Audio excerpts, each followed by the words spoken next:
अल्हम्दुलिल्लाह देखिए आप, बेहतरीन बास्केट पैकिंग हो चुकी है अभी जूस वर्ल्ड पे। देखिए ये आपकी जो है 2500 रुपीज़ में पड़ रही। अप्रॉक्स आपका अगर एक केजी के वाइज अगर आप लेके चलेंगे तो जो है आपको 17 से 18 किलो की बास्केट अवेलेबल है अपने पास। मैं आपको इसको वेट मशीन पे लगा रहा हूँ। देखिए ये आपको फोटो में बराबर नहीं आ रहा ना, ये 17 किलो 900 ग्राम की बुट्टी है, देख ले सकते हैं आप। अभी आपको जूस वर्ल्ड बिल्कुल जो है ना आपको पिस्ता हाउस के सामने संतोष नगर यादगिरी थिएटर के पास आपको मिल जाएंगे।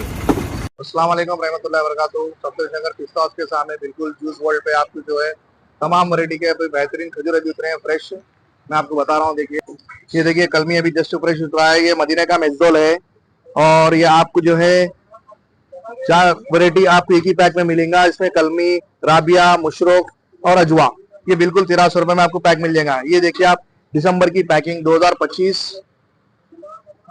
कलमी रुतब है, अजवा रुतब है और मबरूम, ये आपको पूरा जूस वर्ल्ड पे मिलेगा फ्रेश। आपको सुकुरी जैसा रहता है ना, वैसा सेम रुतब डेट से खाने में नरम और मुलायम।